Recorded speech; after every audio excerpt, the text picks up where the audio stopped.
रहे थे कि ऐसे घाटी में परम है।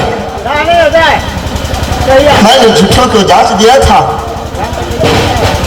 अब मेरा पति का कहना है अब दोबारा घाटी नहीं बोलेगा।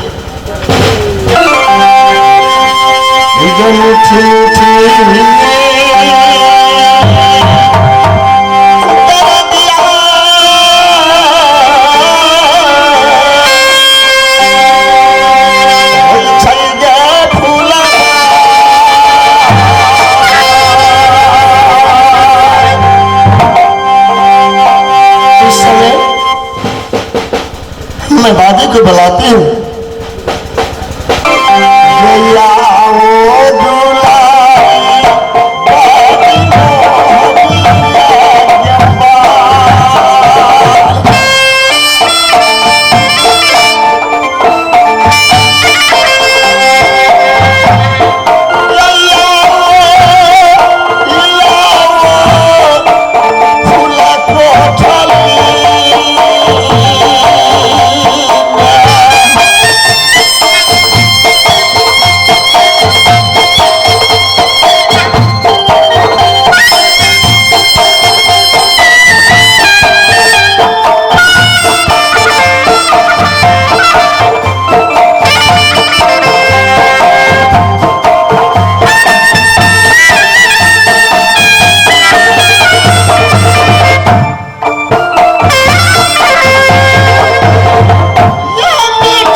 सीता का बड़े जैसी भगवान कैसे नहीं बढ़े गंगा की उम्र बढ़े तुम्हारी बात बनाने क्यों बुलाई हो हमें? पड़ गई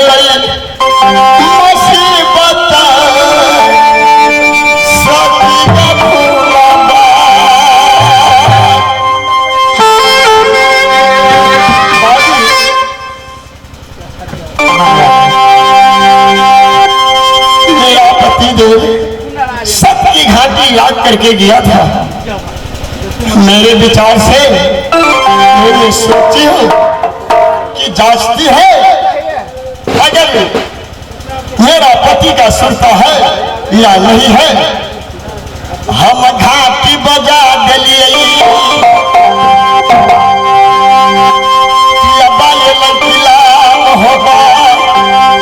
होगा घाटी बज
करके दीदी सोने को बोल दो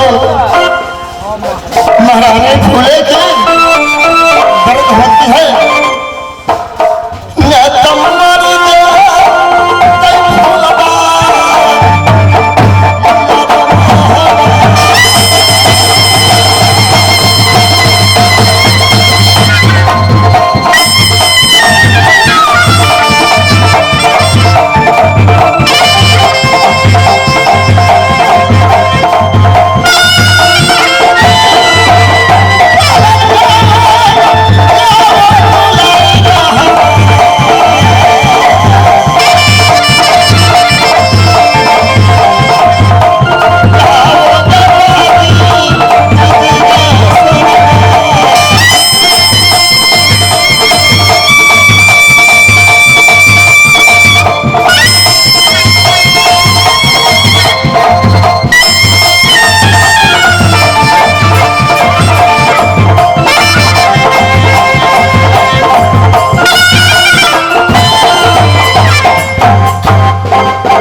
Geswanama Jai Bibi Kila Kotani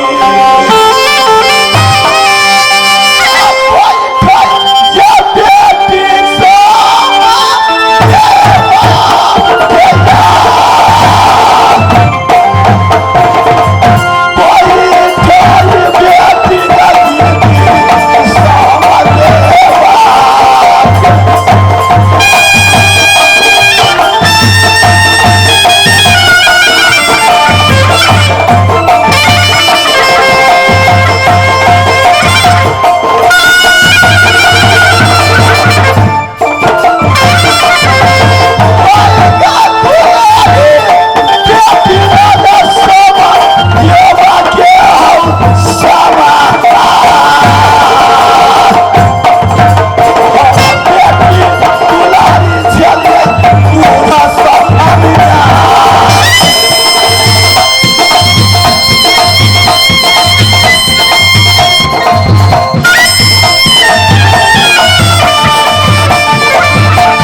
Ramchandra ji द्वारा हरनी मारने लगी गई जंगल में अभी तक लौट के नहीं आया गबटिया हम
जुग जुग जियो बादी तो क्या उम्र लाख बरिस जैसे नीर बहे गंगा की वैसे उम्र बढ़े तुम्हार बादी चितवन चंचल बाउर देखी मुंह का सुर्खी देखी उदास लाली ठोर सियाही धावे बादी पता बता दो हनी सोना की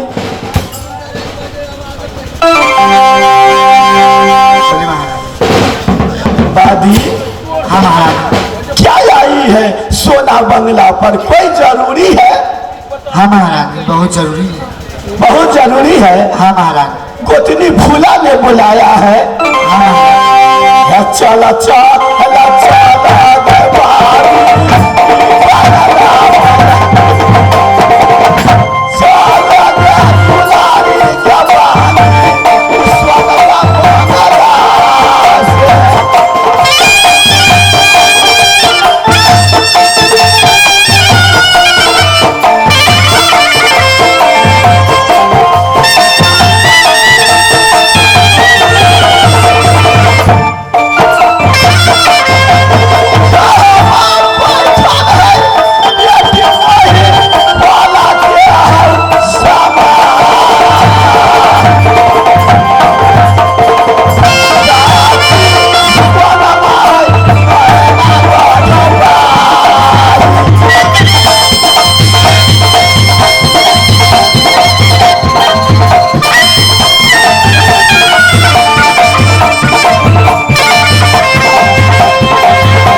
दादी हाँ महाराज। क्या चीज का चिल्लाता है फूला बंगले भवन में?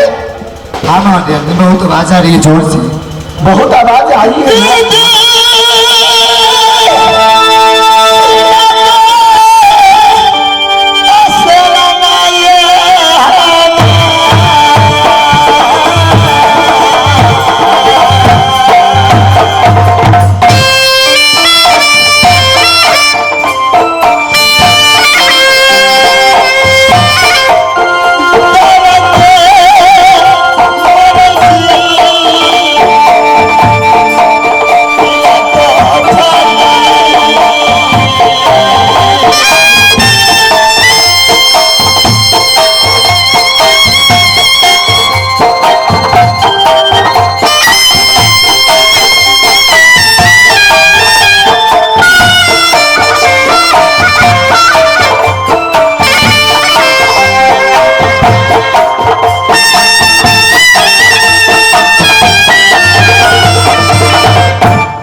दादी हाँ महाराज। गैया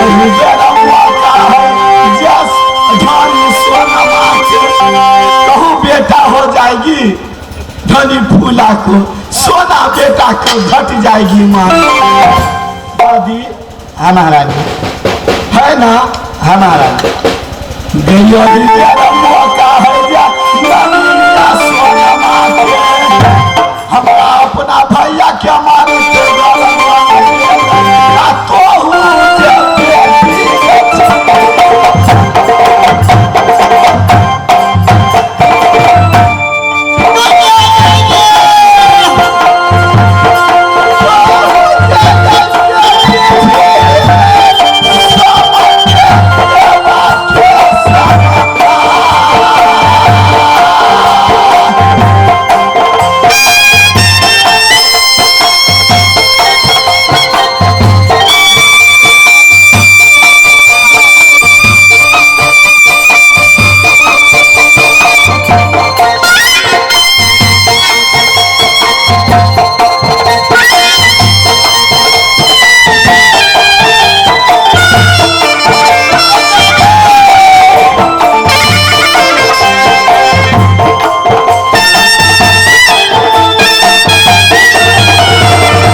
चंद्र जी हो। दीदी सने बोलो गोतनी क्या होती है? कैसे इंद्र जन्म लिया है मुझे बताओ दीदी, नहीं तो मर जाऊंगी। नहीं मैं तो मेरे को क्या मालूम, मेरे को तो सासू देवला था। कैसे हुआ मैं बताऊं ना? क्यों नहीं दीदी बताओ। चूल्ही ने टांग दो, कोठी ने मूड़ी, आता बता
जाके लाओ था। ठीक है महाराज। जाओ बादी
लाख बरिस जैसे नीर बहे गंगा की वैसे उम्र बढ़े तुम्हारी। बोलिए महारानी। धनी से लाई धनी फूला तो बच्चा होने वाला है। तुम जाके मोती भवन में देखो सुंदर बालक जन्म लिया कि कैसे है, तुम जाके देखो बांदी। ठीक है महारानी, मैं जाती हूँ। ठीक है जाओ।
और लड़का पैदा जन्म लिया। लड़का पैदा हुआ। हाँ गगरी बोलिए महारानी। बच्चा हो गया ना? बच्चा हो गया। गगरी तुम एक काम करेगा? कौन काम? बोलिए। मैं बोलूंगा तो करेगा। आपको जो डगरी है ना, आपको जो गांव में रहती थी, जो बोलिएगा वो करिएगा। मार पूरे नहीं लगले, बच्चा को फेंक दो बसबारी में। डगरी बोलिए महारानी। तोरा हम देवो गाला गिरा मलहार, आधा राज दे देंगे, राज मोह बाकी न रहते बासन बजते बस। बोलिए। डगरी बोलिए महारानी। से पास हम देव उकनाए बांधी। बच्चा तो देखने में बहुत सुभग है, ये दिल नहीं मानता है फेंकने की। क्यों? क्या तुम्हारा लगता है जब ये बच्चा है नहीं? महारानी, जो बोलिएगा या मैं कर सकती हूँ। डगरी हाँ, तुम नहीं फेंकोगी? जो आप बोलेगी ना मैं वही करेगी। तुम फेंको बस बारी ठीक है, में। मैं जाती हूँ। नाल पूरे नहीं लगले, फूला को मालूम नहीं होने देगा। ईट खा पर धरो सोयरी में, बच्चा फेंक दो बस बारी में। ठीक है महारानी, मैं जाती हूँ, बच्चा को बस बाहर में फेंक दूंगी, वहां से मैं ईट खा पर लेकर आऊंगी। क्यों नहीं? तुम जाओ जल्दी से।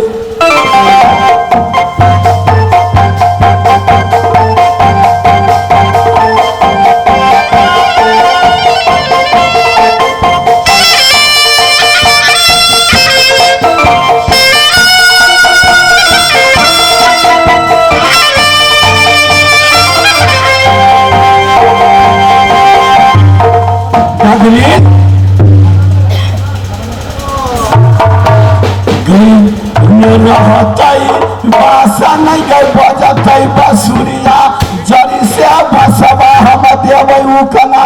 हम बेटी दुलारी है राजा सामदेव की, देव मला जे छतिया ने दीदी बड़ी को तारे गया गई जाऊ बजई गई स्वामा छतिया।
मैं फेंक दिए हूँ।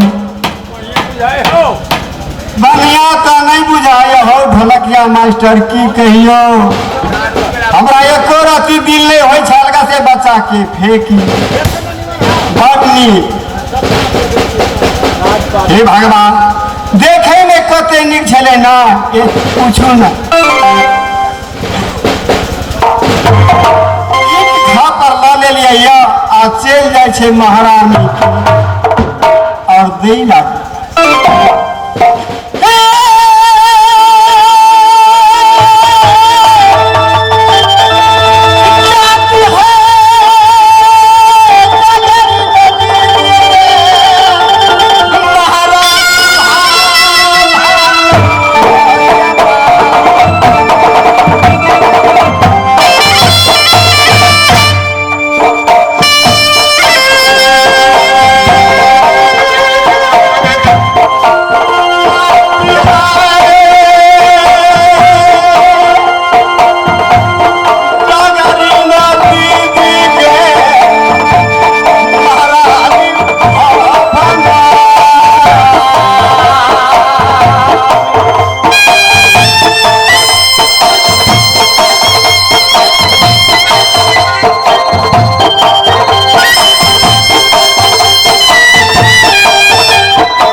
जो आप मैं बोलती थी मैं कर दिया।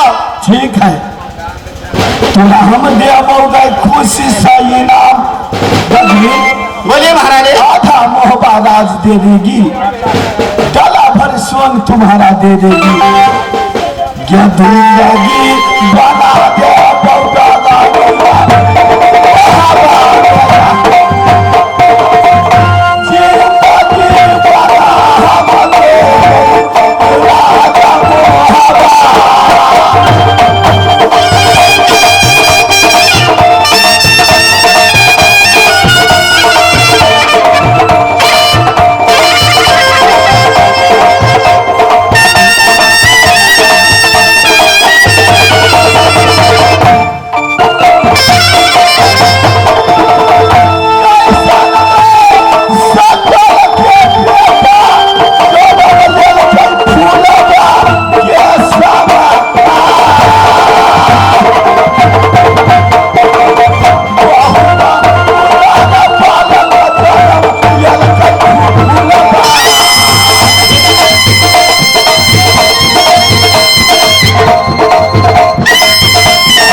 मैं जानती हूँ ये ईद खाकर कभी पैदा नहीं हुई है। ये फूला के बच्चा है। मैं जानती हूँ मैं जगत कल्याणी हूँ, इसलिए मैं जाती हूँ, देखती हूँ उसे।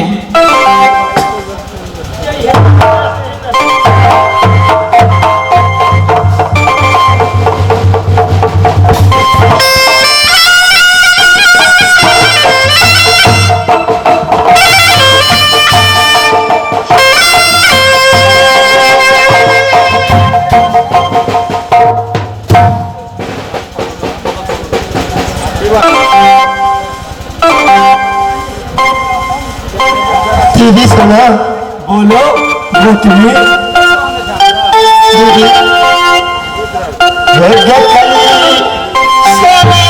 सकल के लड़का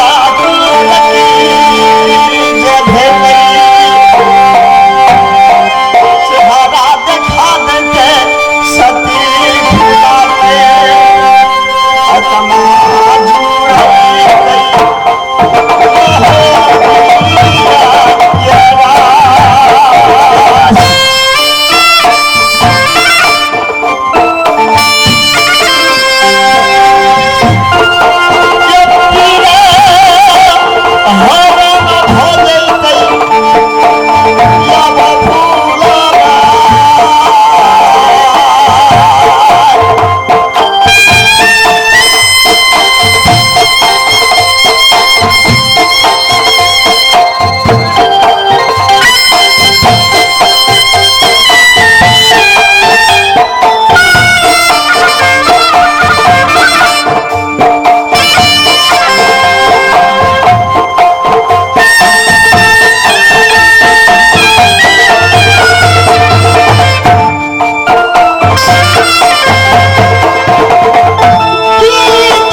बच्चा देखा दो मुझको। अरे शर्म नहीं है तुम्हारा? सूरत के इतना बड़ाई करता था, मरद में जलते था पूरा। ये खापर जन्म लिया राजमोहबा में। जहाँ सिख जब तो गए उधरी ना गरिया क्या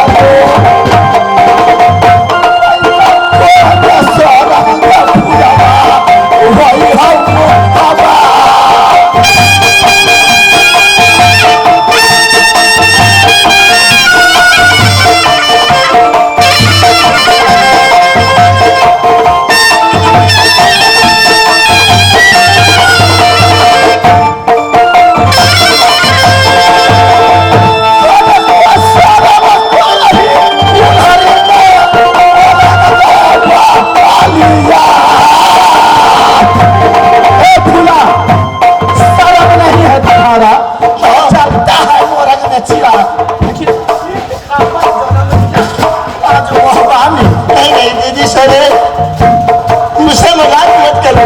नहीं नहीं, ये तुम्हारा विश्वास नहीं है तो डगरीन से पूछो। ईट खापर जन्म लिया, तुमके शर्म नहीं है? देवर पति देव 3 कन्या किया, लेकिन एक पुत्र जन्म देने के लायक नहीं है। तू शर्म नहीं है तुम्हारा? हंस के मारेगी नगर के लोग, नानी चट्टन बच्चा ताली मारेगी। बुढ़नी घोड़ा खरीदने गया, रंडी खरीद के लाया देवर जी। आ तो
दीदी सोने बोला फुला सही कहती है। सही कहता है। नहीं दीदी, मुझे विश्वास नहीं है। नहीं है विश्वास? फिर भी मैं तो नजर से देखता नहीं हूँ। हे फूला, तुम्हारा विश्वास नहीं है तो नहीं विश्वास है। मेरा भाई तीनों मर जाए, तुम के छल नहीं करती हूँ। देखियो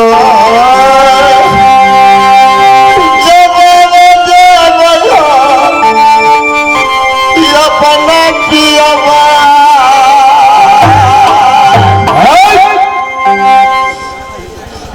सबके बखिया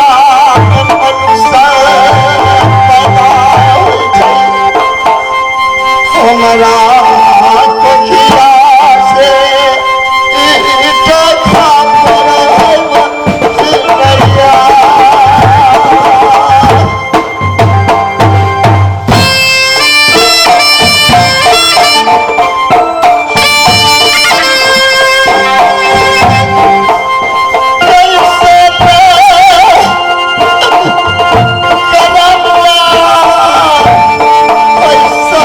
फूला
नारायण। ए जोगीराज, नारायण नारायण के नारा लगाते अपने कुटी में नाम जपता है और ध्यान में बैठ के ऊपर वाला के नाम जपता है, प्रभु का नाम। क्योंकि संत का एक बात याद दिया गया, तुलसीदास रामायण में लिखा, जो मुख में प्रभु राम नाम नहीं आवा,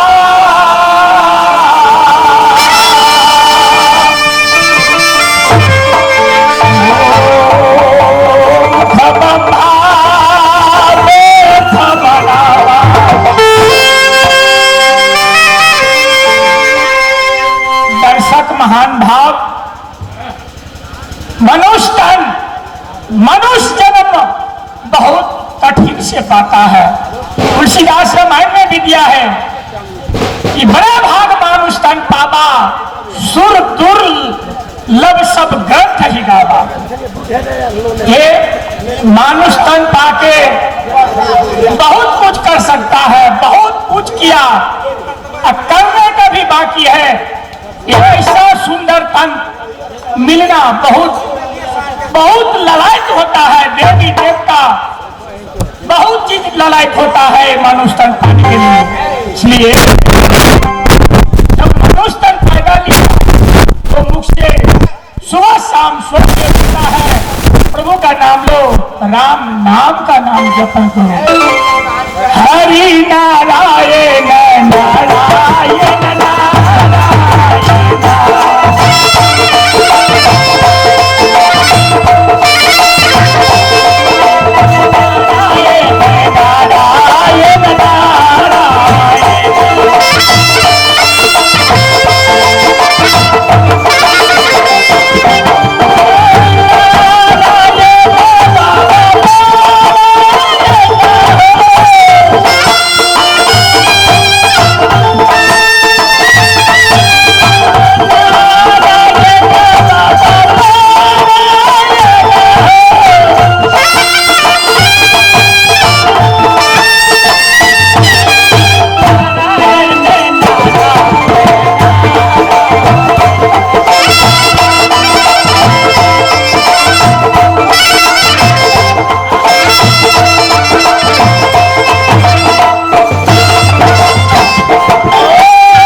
काम यही है, प्रभु का नाम लेना, नारायण नारायण का नारा लगाना।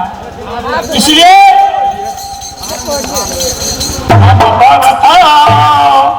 कठिन से यही सकल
जोगीराज प्रभु का नाम लेते हुए अपने ध्यान में बैठता हूँ।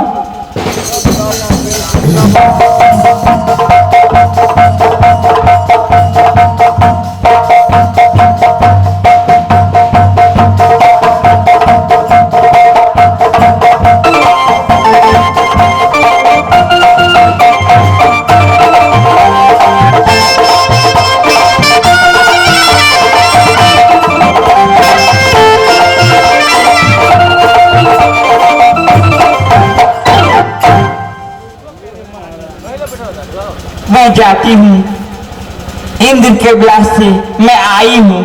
मैं बाबा के पास जाती हूँ और इस बच्चा को, ये बच्चा कितनी सुंदर है। ये बच्चा दूधल क्या है, ये फुल्ला के बच्चा है। मैं जानती हूँ एक माँ हूँ, माँ का पहचानती है, इसीलिए मैं एक माँ हूँ, इसीलिए मैं अपनी बेटी की दुख में जानती हूँ, इसीलिए जाती हूँ बाबा के पास। ये दहेज के रूप में उसे रख दूंगी।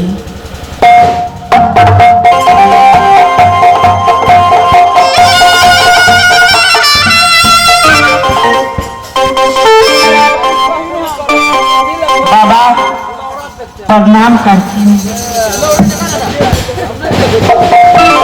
कैसी है माँ? कल्याण बाबा।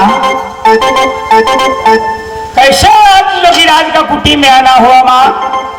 ये बेटा मैं जानती हूँ, मैं जगत कल्याणी हूँ, इसीलिए बेटा मैं सब कुछ जानती हूँ। इसीलिए ये बच्चा जो है ये फूला के हैं, इसीलिए मैं दोहरा रूप में तुम्हें सौंपती हूँ। सीताराम, माँ तुमको जगत का पालनहार है, पालनहार। तुमको मालूम है ये जोगीराज एक छोटा से बच्चा लेके क्या करेगा माता? ये बेटा मैं जानती हूँ, जिस दिन ये जवान होंगे उस दिन मैं तुमसे मांग लूंगी, फिर इसका पालन पोषण हमसे होगा। हाँ बेटा, हारा फिरेगा, पेशाब करेगा, कौन करेगा माँ? तुम करोगे। हाँ बेटा ठीक है, तुम्हारा बात तो मानना पड़ेगा माँ। ठीक है, मैं इसको रख लेता हूँ। आज्ञा जो आपका।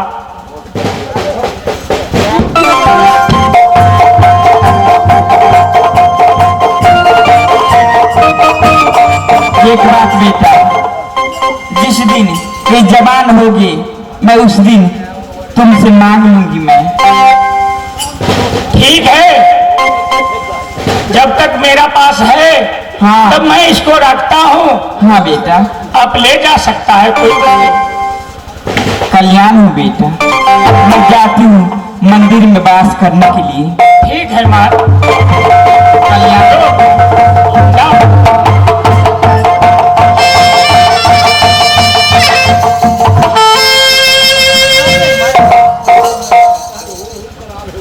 माता दुर्गा मेरे पास बच्चा का छोड़ के दिया, लेकिन मैं पोषण पालन करेगा इसको। कैसे पोषण पालन करेगा बाबा बच्चा को? बताओ जबन से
एक बच्चा के अपने पास रखेगा, पोषण पालन करके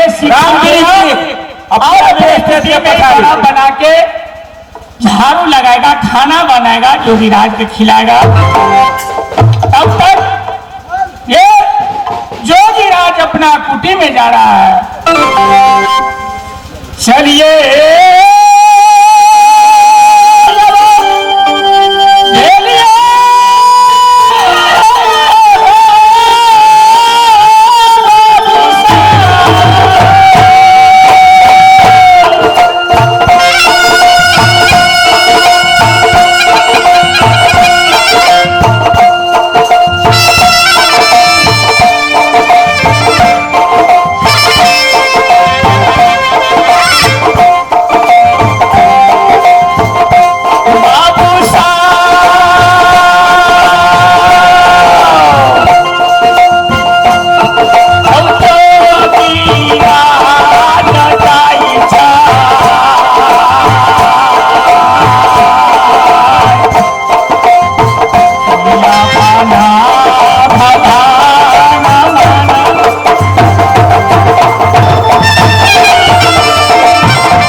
मिल गया।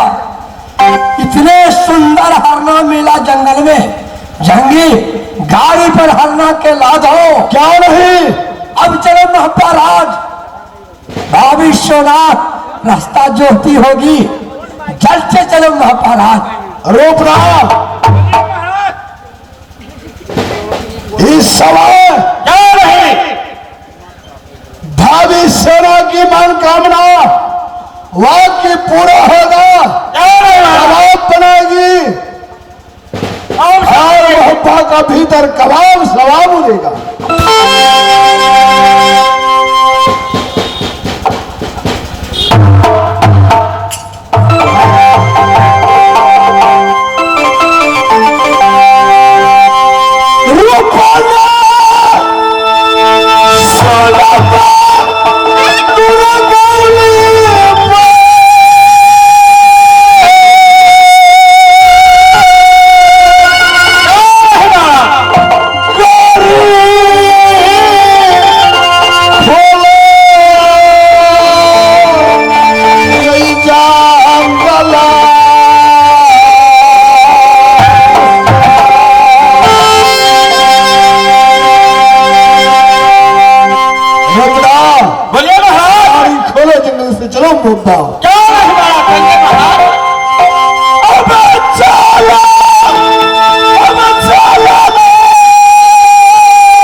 ईश्वर क्या भावी सेना खुश हो जाएगी। बस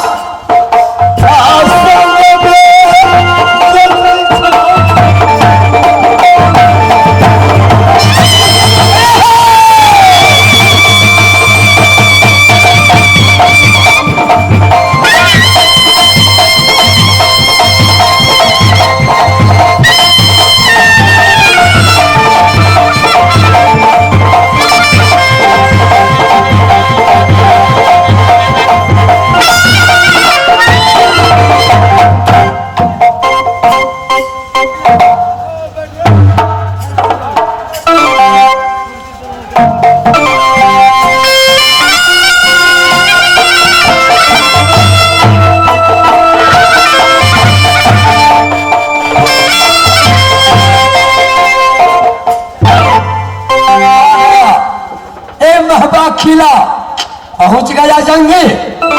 भाभी बैठी है नैना वाली, नहीं देख रहे, आवाज लगा, भाभी सोरा कहाँ बैठी है? जो भाभी जी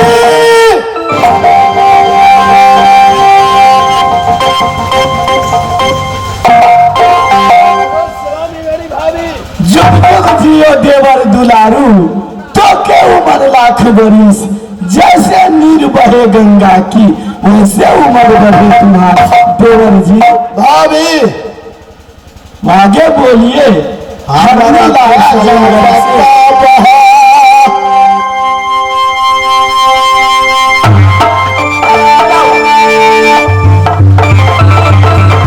नगनिया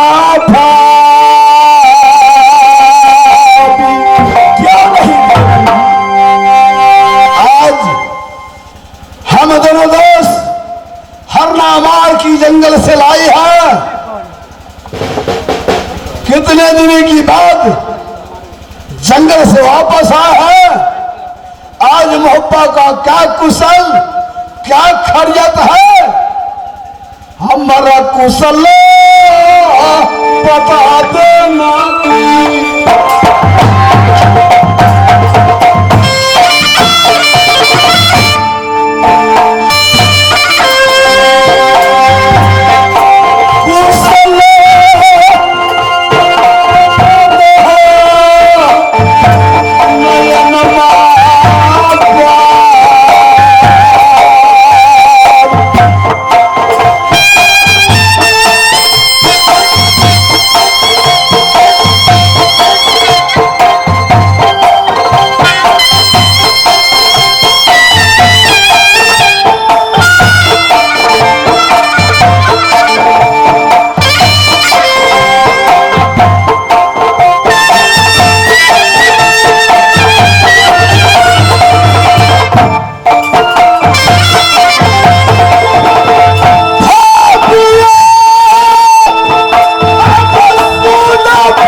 देवर जी क्या खुशी का?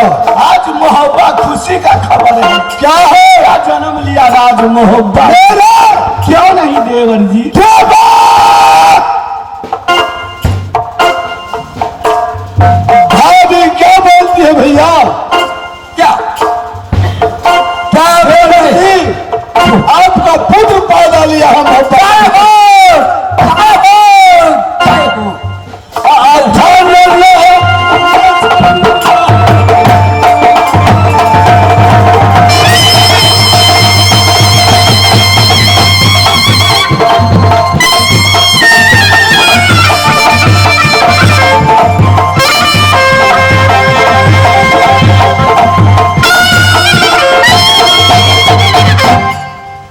पुत्र हुआ उदल का खुशी का लहर महबा में पहुंच चला गया। जैसे मामा महिला ताना मारा कलेंजर में उधर पापी है उधर पुत्र है, लेकिन आपका अपनी पुत्री पद छूट गया। दिव्य जन्म लिया। ये बोलो भाभी से बालक का चेहरा दिखाओ। देवर जी देवा देवर इतना उतावल मत हो, सुनेगा तो आग लग जाएगा देवर जी। आग क्यों लगेगा? जब खुशी का बात है तो खुशी हंसते हंसते हंसते ही रहेगा।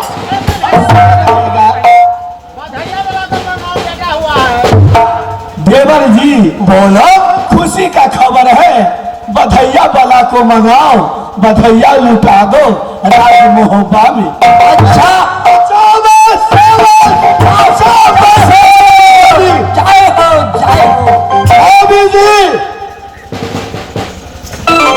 देवर जी बधाइया भाला की मनाना होगा।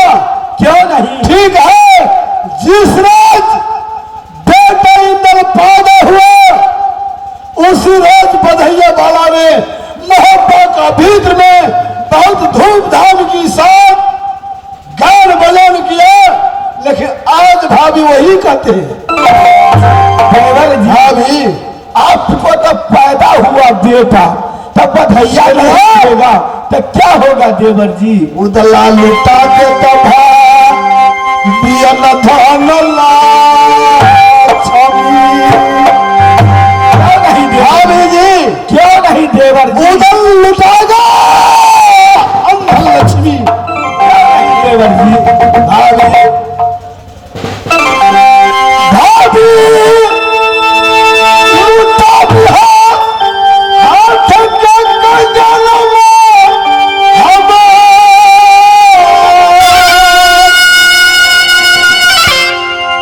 राम के जोड़ा वीर लक्ष्मण।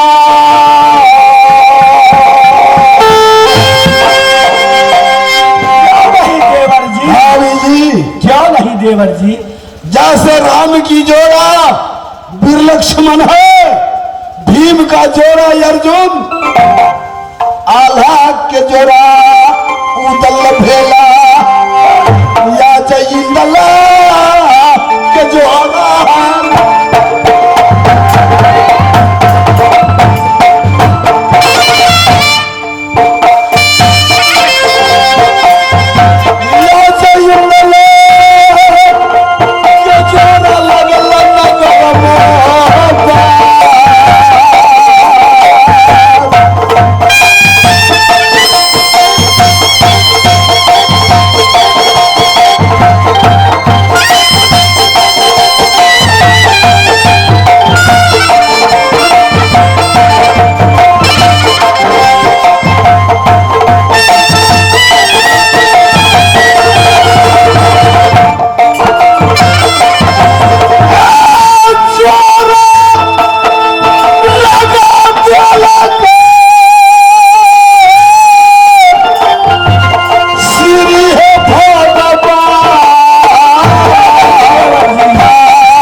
की जोड़ा राज मोहब्बा में लगा है, खुशी का लहर है।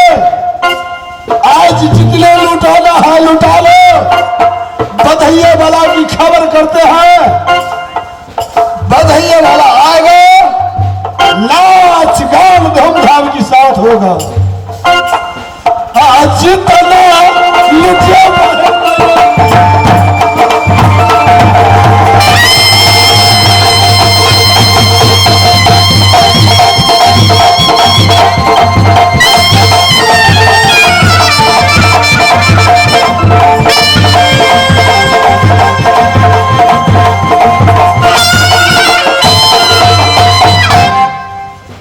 मैं बैठता हूँ। क्यों नहीं? बधाइये वाला को खबर जना दिया है। क्यों नहीं? क्यों नहीं? बधाइये वाला जा रहा है। अवश्य।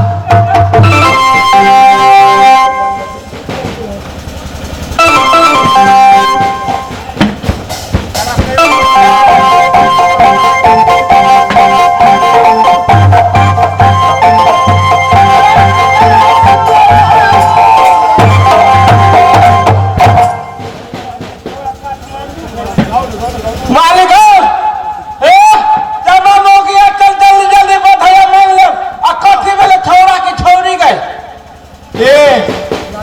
लड़का भेले या लड़का भेले, हमको तो छोड़ा भेले बुझाइया। लड़का भेले के लड़का भेले हाँ। मालिक है मालिक के अमेरिकन के कुछ न भेले या हम मालिक हो अमेरिकन अमेरिकन के नहीं भेले या अमेरिकन के भेले या मालिक के भेले दिया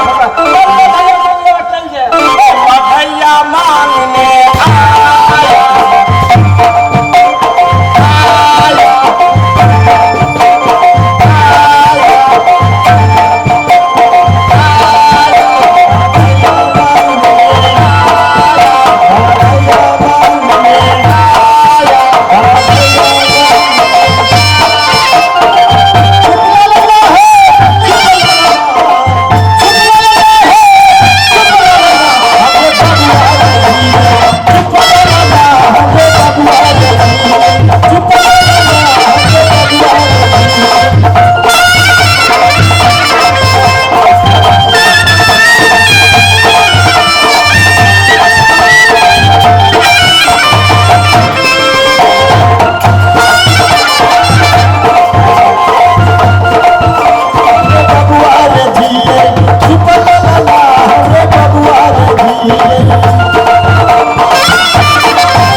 उसी का पास है, आगे तुम बढ़ो, मोबाइल से और सुन ले, रोक कर ले के अभी जाना है कि गाड़ी से भेज दूं?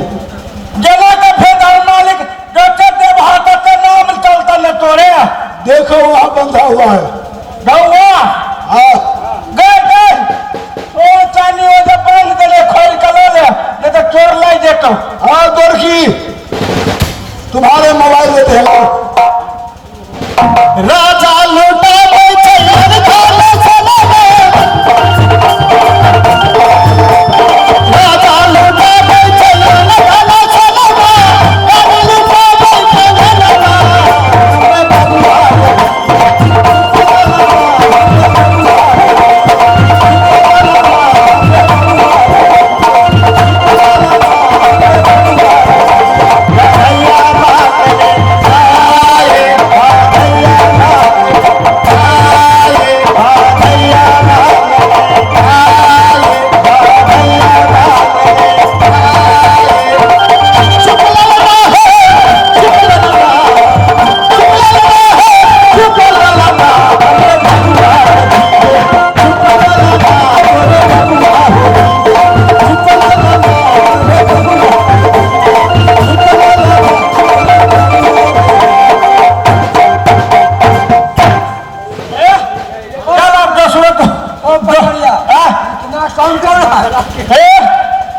पहल की मौकी है। हाँ हरे साल में ले रहे रे का एक बाप में कई पंजाबे में रहे अब वो लोग सबको मिले जुल कर नहीं आई मौगी तो बचबो न करे केकरो जोरे भारी ले गल हमरा कते हम नाच नाच के कमा के खियाबिए एक मरद पर इतना नारी, बाप रे कोने मुंह का नहीं देखते कतल नहीं माने क्या। ठीक है, हाँ इस बार तुम जितने मनमर्जी पैसा ले रहा है ना, अने बाजा कनी हम समझ गए। हाँ तुम इस बार चले जाओ, हम गाड़ी से भेजेंगे। हमारे ढौआ तक केरा लेती है ठे ठे कर कला खोल लो वहाँ पैसा है। वही ना का हे पे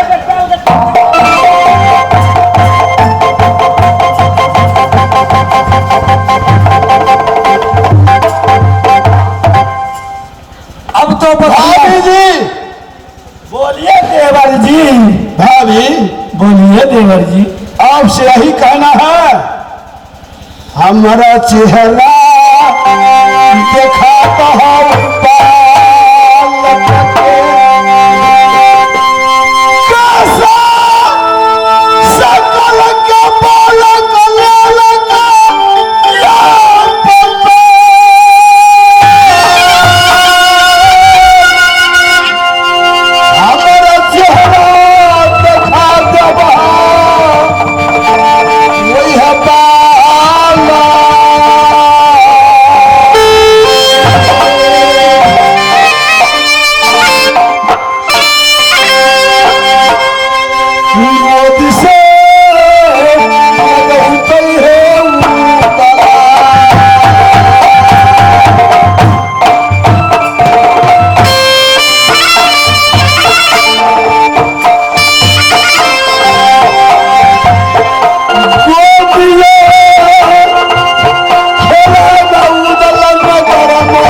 दिखलाओ बालक का।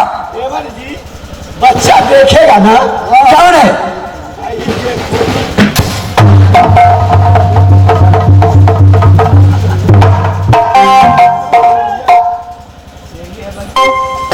ये ईट खापड़ है। झूठ मत बोलो। देवर भाभी की मजाक कभी कभी समय पर होता है, हमेशा मजाक नहीं। ये ईट खापड़। ए देवर जी ईट खापर जन्म लिया, सुंदर नारी लाया राज मोरंग से। बहुत सकल की नारी है, बलराज मोरंग ने जलती थी तिराक। देवर जी नाम आगे झूठ ना बोलो। एक कहानी कौन मानेगा इस दुनिया में? मनुष्य का कहीं ईट खापड़, अरे लड़का नहीं तो लड़की, ये तो दो में से एक होता है, लेकिन ईट खापड़ कभी ना देखा है। ये झूठ है।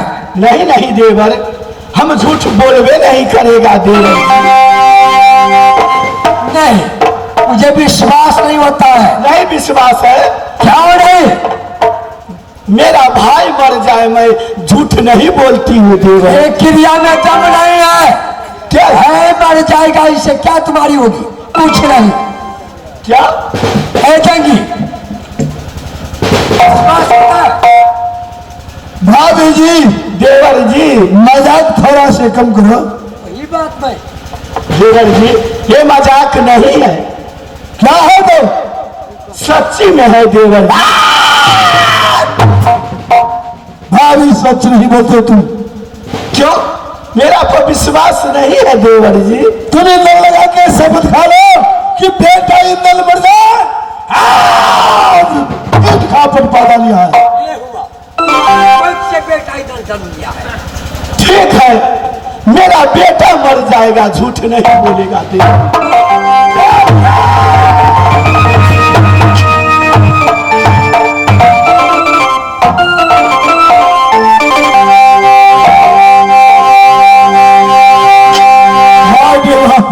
जंगी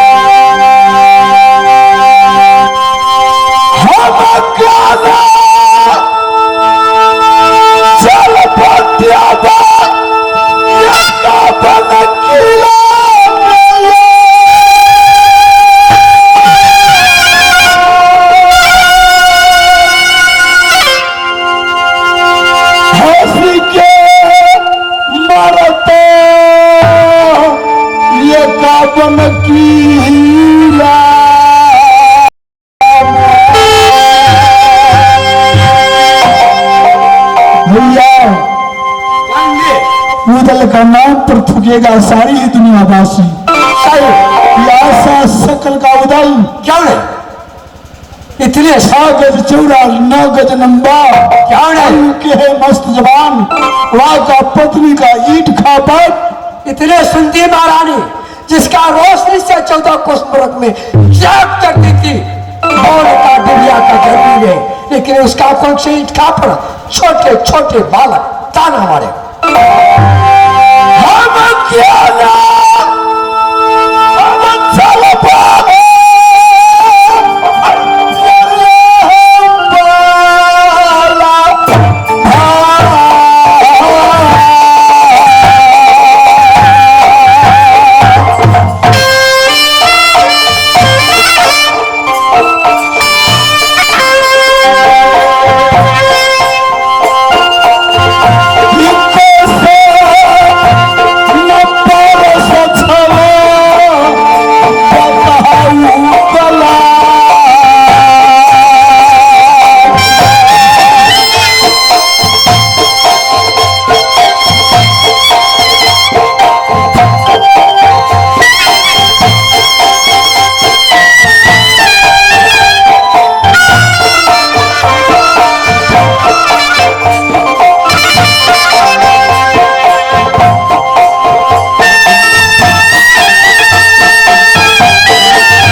जिस रोज क्या नहीं माँ ने गंगा चुभने के लिए गया, बस तुम पत्रा की भेद लगा के क्या नहीं मोरंगबाजी के बुला के रास्ता रोका गंगा की।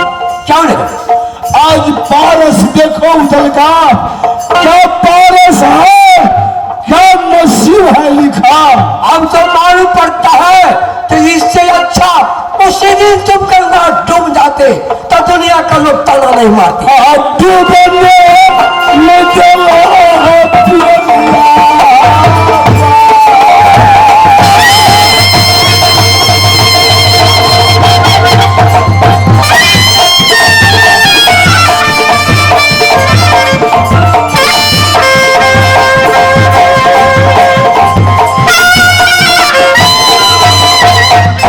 करेगा क्या, कहावत है कर महीना गए सागर, जहां हीरा का खाइन हाथ पसारे मिले वहां तो देखो कर्मक।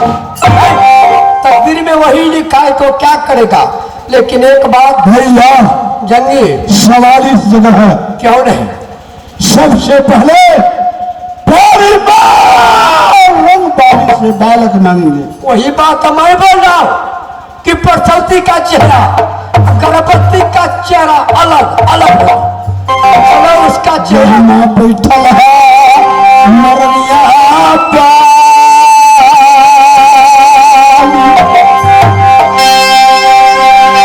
गंगा जी से लौटा के लाया मधुब मोहब्बत,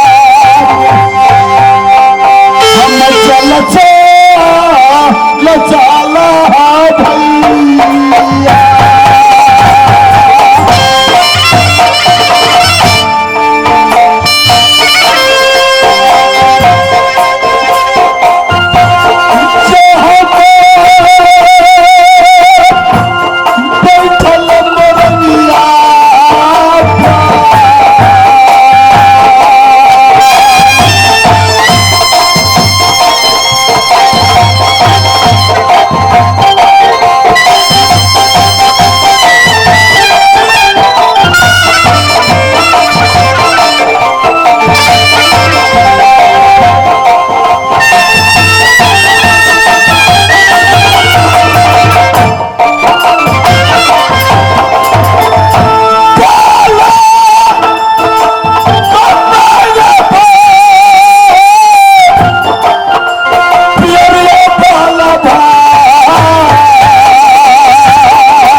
अपने भवन में उसी दिन गंगा किनारे में क्या बोली, स्वामी गंगा ने डूबिए, हम शक्ति नारी है, रिखे पर पुत्र देवे जन्माए।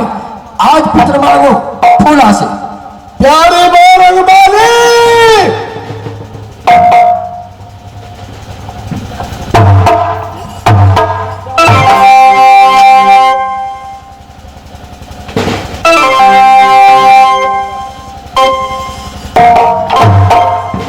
प्यारी मोरंग बाली, हाँ पति इधर सुन। जिस समय हम गंगा जी डूबने गया, उसी वक्त उसी समय हमको साथ क्या वादा किया था प्यारी? मैं तो वादा किया था पुत्र देंगे। तुमने वादा किया पुत्र देंगे, वही ना? कैसा सकल के पास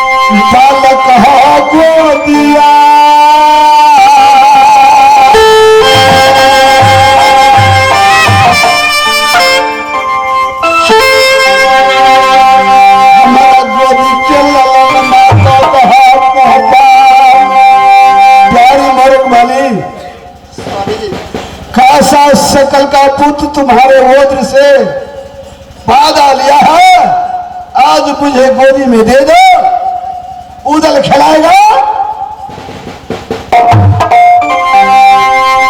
हमारा दादा है,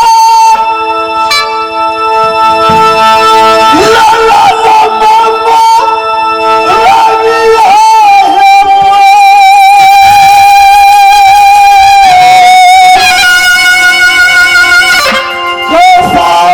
सकल के बालक पैदा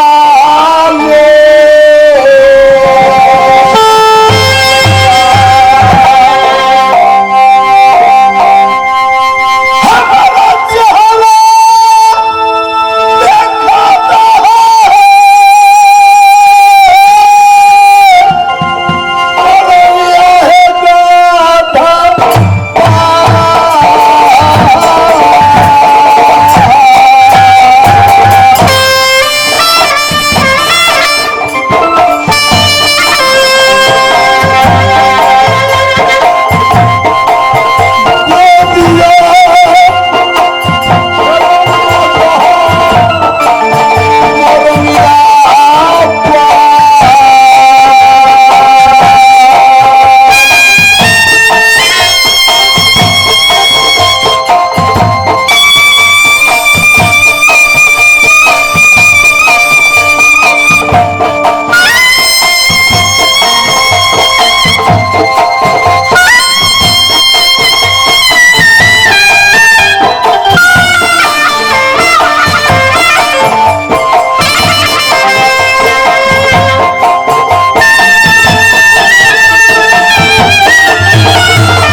शकल दिखा, बालक कैसे शकल का है और गोदी में दे दो, लाइसा पूरा होगा उदल का। हमारा चेहरा देखा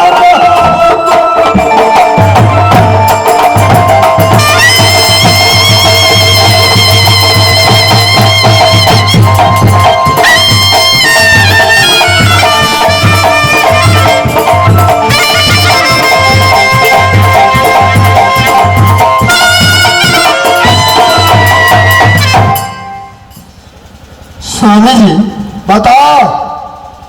मैं तो दर्द के मारे नहीं देख सके। दीदी सोनाना बोले कि वही लीट खाकर जन्म लिया है। तुम अपनी आंखों से बालक नहीं देख पाई? नहीं, क्या देखा? ईट खाबर। क्या? ईट खाबर।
निकल लो। खंजर उठाते हैं जंगी, खंजर से सर का अलग करने के लिए चाहते हैं, अच्छा नहीं होगा। क्या नारी की मारने से जंगी बदल का खून खोल रहा। तो क्या करेगा? तकदीर में लिखा हुआ तकदीर क्या करे? अब जेल में पड़े हुए थे जंजीर क्या करे? तुम्हारा ठेकरा में वही लिखा है, करेगा क्या? आज नारे विचार से क्यों नहीं? पाप ने मेरे सामने में नहीं रहना चाहिए। ये बात होगा, लेकिन अपने तेगा से सर के नहीं काटू, इसीलिए मैंने खंजर को रोक लिया। इससे अच्छा होगा वही करो, पापनी का किया से निकाल दो, पापनी निकल जाएगा ना दुनिया करो, तारा मरेगा उधर नारी का इच्छा पर। सामान्य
खून खोल रहा। बर्दाश्त करो। मेरे विचार से क्या? नाक झोट काट लो। क्यों नहीं? जितने बाला है ऊपर बदल पर, जितने चीर चोरी है, जितने जेवर है, जितने जेवर है, क्यों नहीं? सारे उतार लो। अवश्य।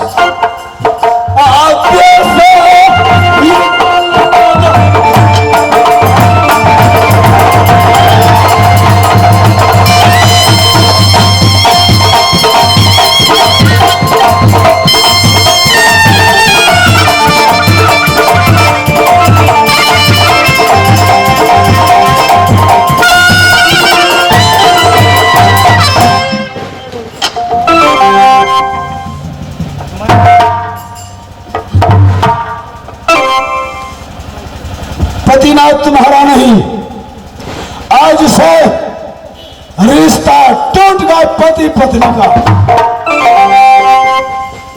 नाता छूट गया मर गया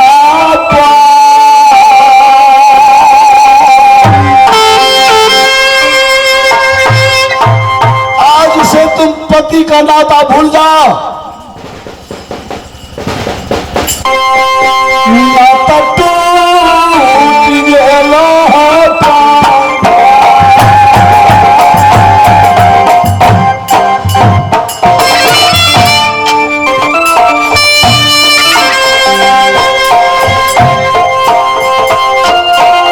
स्वामी है बिसरिए जहाँ मरनिया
उसका कितने जेवर है सारा खुला करके रख लो।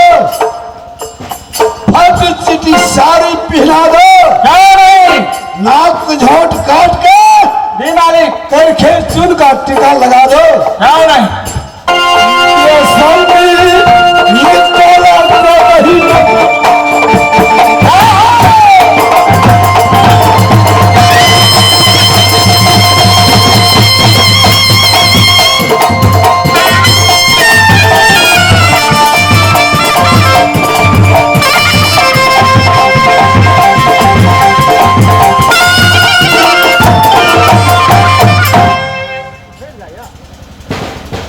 वही होगा। अच्छा हुआ जब पापनी किला से निकल जाएगी, दुनिया वालों कोई नहीं ताना मारेगी कि उदल का नारी भैया पीठ खाकर। भैया जाएंगे शर्म की बात है। अब करेगा क्या? अगर दुनिया वाले सुनेगा क्या नहीं?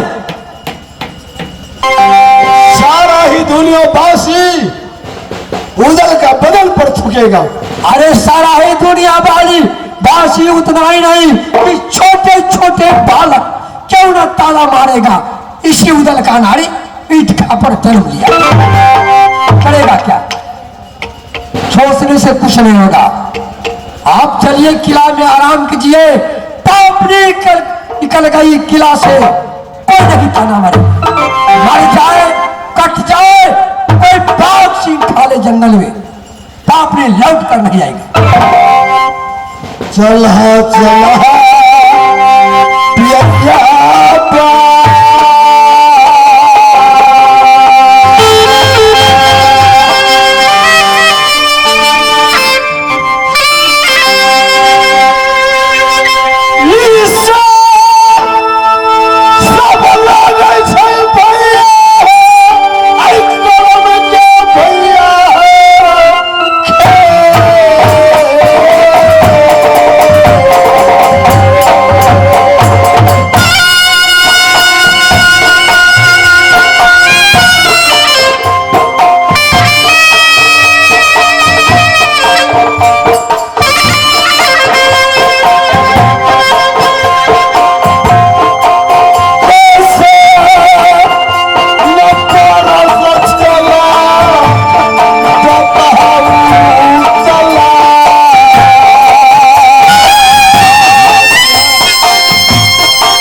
शायद मालूम पड़ता है क्या? मेरा पूर्व जन्म का चूक है। क्या नहीं? माने पूर्व जन्म में तपस्या में चूक होगा। वही बात है। 3 नारी है उदल का। क्या नहीं? 3 नारी में एक न पुत्र है न पुत्री है। लिखल पर नाम उदल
तोरा मंदिर में हमला राधे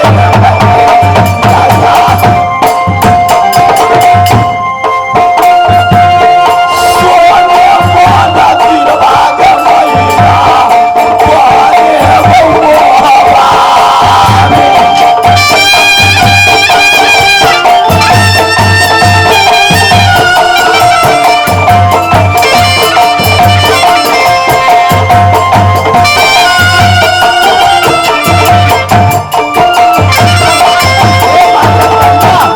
हम सोने की मंदिर बना देगी राजमोहब्बा में, लेकिन कोई ना कोई खबरिया कोई है बता ब्यौरा के नेता दुनिया से हमारा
इससे मैं क्या करूं? मेरी दीदी सोने से माफी मांगते हो, अगर माफी दे देगा तो ठीक है।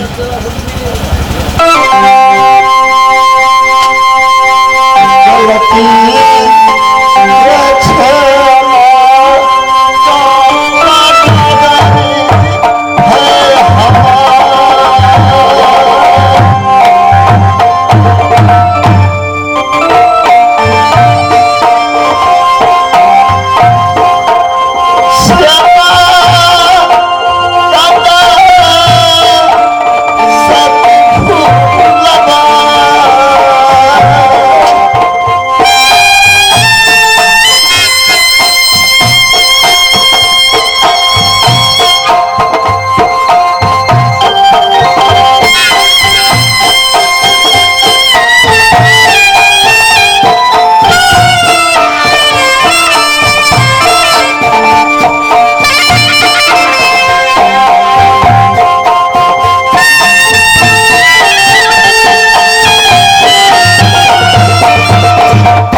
बच्चा ताली को मारेगी। क्या करूं मैं दीदी, ये मेरी भाग की बात है। देखो सैया घर की लिखा हुआ है, तुमके शर्म नहीं है ना?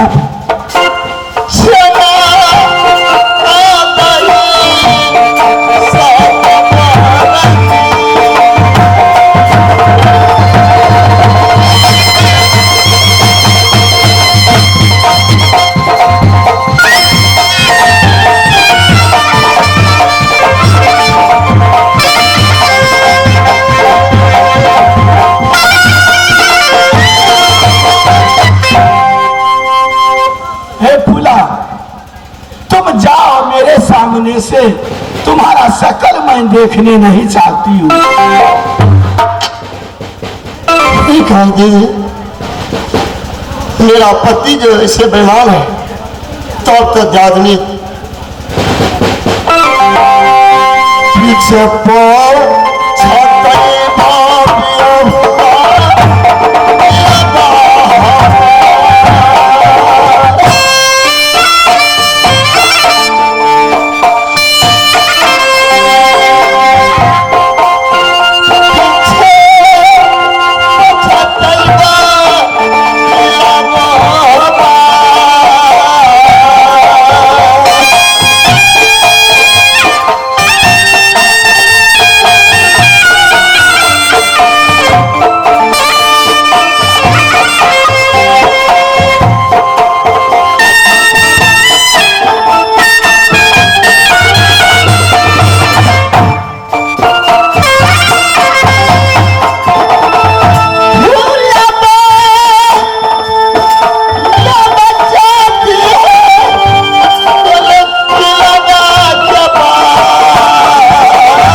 कैसे फूला